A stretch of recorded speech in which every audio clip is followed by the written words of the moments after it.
You do need to know the immunities. Okay, you need to know how we acquire them. All right. I talked about IgA and IgG. What was IgG? How did you get that one? Through the placenta. Okay. So specific defenses for properties. Okay. So each T and B cell responds only to A, meaning one, A, specific antigen, and ignores all the rest. That is pretty intense if you think about it. Responds to one but ignores the rest. Versatility, the body produces many types of lymphocytes. Each fights a different type of antigen. Active lymphocytes clones itself to fight specific antigens. In other words, if I activate mine, if I have the one antigen, and I give it to her and she's activated, she's going to say, you know what? My, oh my, oh my, oh my, oh my. And she's going to produce as many my's as she can. Yeah, tons and tons of my's. There's going to be so many my's running around, people are going to be like, hey, it's mine. Whoa, where'd mine come from? That's mine. Look out, mine. Because mine is everywhere. Why? She cloned herself to fight that one specific antigen. They just keep multiplying. Okay? They just keep multiplying. And multiplying, and multiplying. And B cells do the same. They become B cells. B cells produce tons and tons of plasma cells. Okay? So memory. Now some of them are going to have memory cells. And it says some active lymphocytes have memory cells. Well, they have memory cells so that you remember the pathogen or antigen you came in contact with. They stay in circulation and they provide immunity against a new exposure. Now let's stop there for a second. New exposure. Well, first, when you get the initial exposure, it takes time. Now, you've heard me use 10 days, okay? That's kind of a general number that most everybody uses. The first exposure takes that long. It takes a long time to find the T and B cell, to activate the T and B cell. And then once they're activated, to clone themselves, to produce memory cells, and then go fight. But then by that time, we have a huge army of these T and B cells that are fighting. The second exposure, you already have a memory cell. You've already been activated. You already know what to do. So it's instant. In fact, in most cases, 24 hours. You're like, oh, I'm starting to get sick. And then the next day you wake up and you're like, oh, it was nothing. That's because you've already been exposed to it. Your body already knew what to do. It mounted such a massive attack that that foreign pathogen that you got, again, had no chance. None whatsoever. Okay? So that's where provide immunity against new exposure. And then tolerance. Immune system ignores normal antigens, self-antigens. Okay? It can choose to do that. And that's because we've got to be able to fight off our own cells that are infected. If our own cells have a virus in them, even though they're self cells, we have to fight them off. So we have tolerance. And then, let's see, an introduction to the immune response. Well, you guys have already been introduced to this. I've been talking about this for the last 4 days. But here we go. Cell-mediated T, antibody-mediated B. Okay, how do they work? Well, there's the adaptive immunity. So literally, this is a perfect example of cell-mediated and antibody-mediated. B cells give rise to cells that produce antibodies. Notice they said it gives rise to cells. What is the name of those cells? Plasma. Plasma cells. Okay? So, and notice here, phagocytes activated, and then T cells are activated because it's all about presenting an antigen. Now, B cells are going to get activated too, but they're going to mainly get activated by, oh my gosh, a T cell, also known as a helper T. Because doesn't that helper T already know that it's got this stuff going on? Yeah. Okay, so 4 major types of T cells. We already know this. So we can skip right over. Okay, antigen presenting cells. So what are The antigen presenting cells. What are the three antigen presenting cells? Dendritic cells, macrophages, and sometimes B cells. Okay? T cells only recognize antigens that are bound to a glycoprotein in the plasma membrane of an antigen presenting cell. Okay? MHC proteins. Now remember the word protein because it's going to keep coming up again and again and again. So it says MHC proteins, the membrane glycoprotein that binds to an antigen. Okay? Genetically coded in chromosome 6.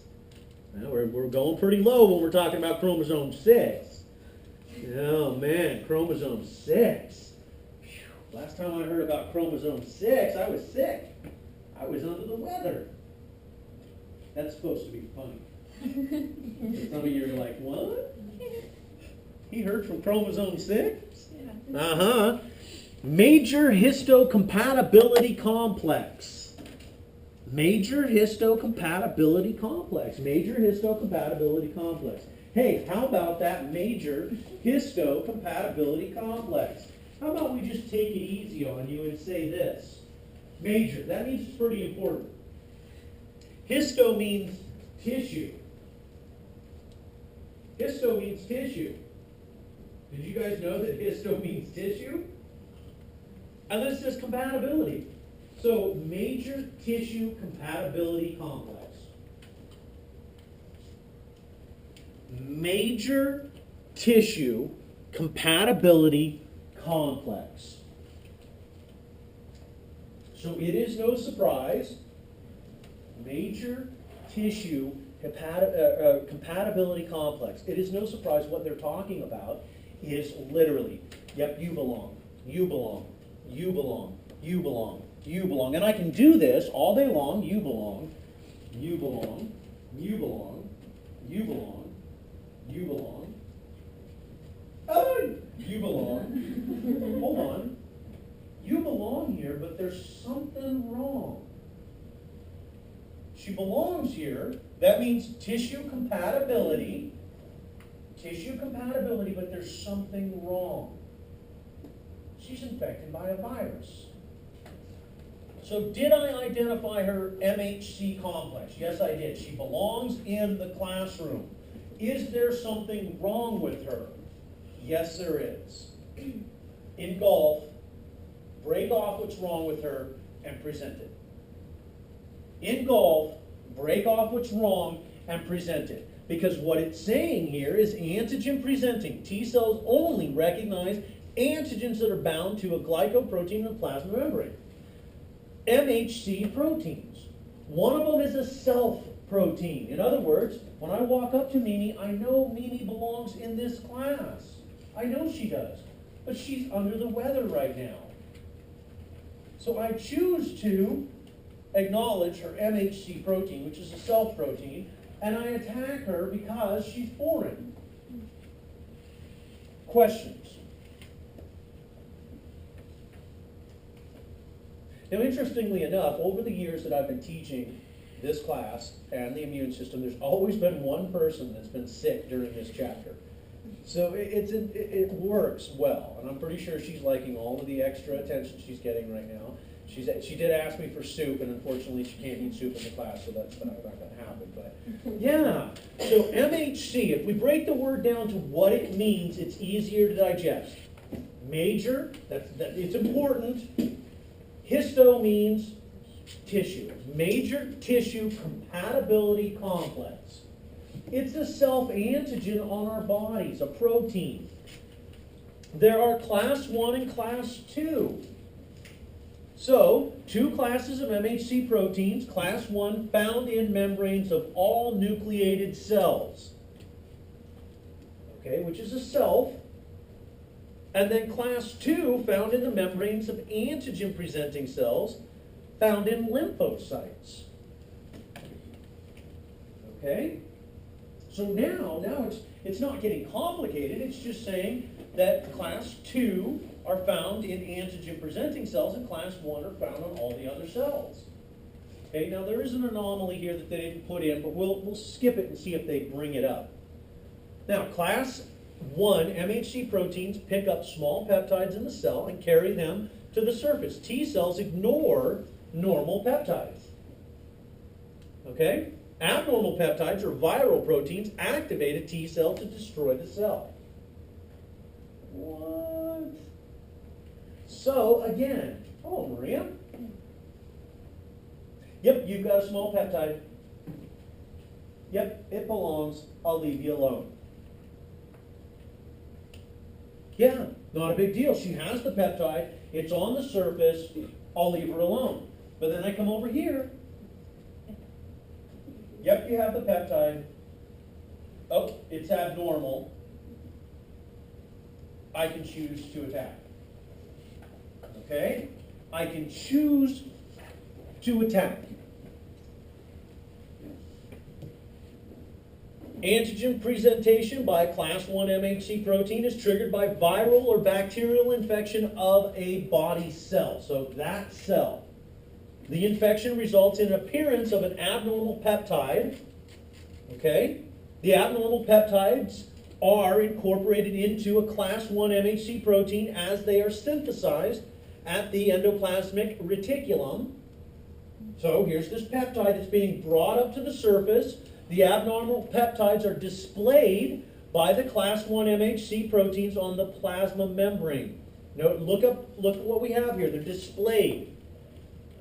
After exported to the Golgi apparatus, the MHC proteins reach the plasma membrane with the transport vesicle. Okay, oh, I guess I should have gone to 3 and then 4. So I jumped across. So here we go. We've mounted it, we've sent it over, and then we're going to transport it up and present it. So, normal, abnormal. It actually signals that there's something wrong. Okay? Now, we know that she's normally supposed to be here, but there's something wrong with it. And because there's something wrong with it, we actually have to do something.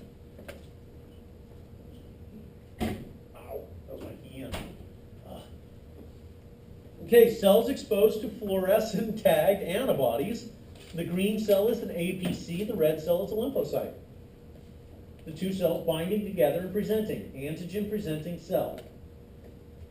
Now this is where it is awesome to think that our cells can actually say, hey, I'm infected, cha-ching. We're going to put it up there, and it's going to come, it's a self-antigen, but it's infected. There's something wrong with it. Okay? Now, can you guys tell when a friend of yours or a family member, notice I'm saying a friend or a family member because they're close to you. Can you tell when they're sick? Like, do they have puppy nose, red eyes, runny, and all that other good stuff? Yeah. You can tell. Are you going to attack them? I know sometimes you want to, especially if it's like the whiny sister or whiny brother, right? Yeah. But you don't because you know they belong. You just treat them like crud while they're in crud, right? You treat them nice? It's like, no. Okay, class 2 MHC proteins, antigenic fragments from antigenic processing of a pathogen. Bind to class 2 proteins, inserted in the plasma membrane to stimulate a T cell. Antigen-presenting cells responsible for activating T cells against foreign cells and proteins. So, we have a cell that can be normal or it can be sick, and that's the MHC1. Then we have another cell, okay, antigen-presenting cell, that can engulf a foreign pathogen and present it. It can engulf it and present it. Who's it presenting it to? A T cell. Remember, it's 1-to-1. Cell-mediated activation, it's 1-to-1. It's presenting it to a T cell. So here you go. Phagocytic APC engulfs the extracellular pathogen. Lysosomal action produces antigenic fragments. Okay, then we come over to number 3. Endoplasmic reticulum produces class 2 protein. Okay, antigenic fragments are bound to the class 2 MHC protein. So here's our protein, here's our fragment, and then we present it. Antigenic fragments are displayed by class 2 MHC proteins on the surface of the plasma membrane. All right? And notice it says right here, phagocytic antigen-presenting cell. What are the 3 types of phagocytic antigen-presenting cells? Dendritic, macrophage, and sometimes B cells. Okay, phagocytic APCs, free and fixed macrophages. Kupffer cells, what were those? Yeah, liver cells, macrophages. Microglial cells in the CNS, macrophages. Non-phagocytic APCs, Langerhans cells in the skin, and dendritic cells, lymph nodes, and spleen. Okay, now notice it's not saying B cells yet, and that's good. Let's just keep it simple. Macrophages and dendritic cells. Antigen recognition. Inactive T cell receptors recognize class 1 or class 2 proteins, recognize specific antigens. Binding occurs when MHC protein matches the antigen. Let's see, make sure I have enough time for this. CD markers. Ooh, CD markers. What did I call a helper T cell? See who was paying attention last week. What did I call a helper T cell? CD4. What did I call a cytotoxic T cell?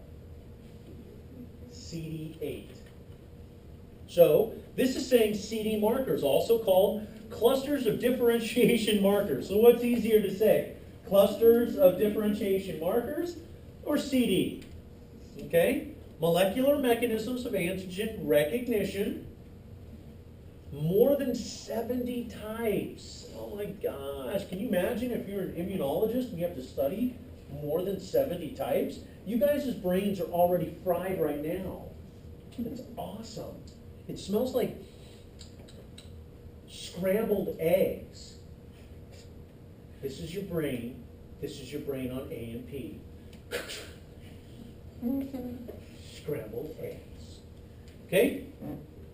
So CD3 receptors, complex, found in all T cells. CD8 markers found on cytotoxic Ts and suppressors, respond to antigens on class 1 MHCs. And then CD4 found on helper Ts, respond to antigens on class 2 MHCs. Stop. We're right where we're supposed to be. This is an aha moment. Pay close attention. CD8 found on cytotoxic T and suppressor Ts. They respond to class 1. What did we say class 1 could be? Normal or sick. In other words, cytotoxic T cells can attack our own cells. Cytotoxic or CD4 markers on helper Ts respond to antigens on class 2 MHC, which means they respond specifically to what? Antigen-presenting cells. So, sick or not sick cells, antigen-presenting cells. Sick or not sick cells, antigen-presenting cells.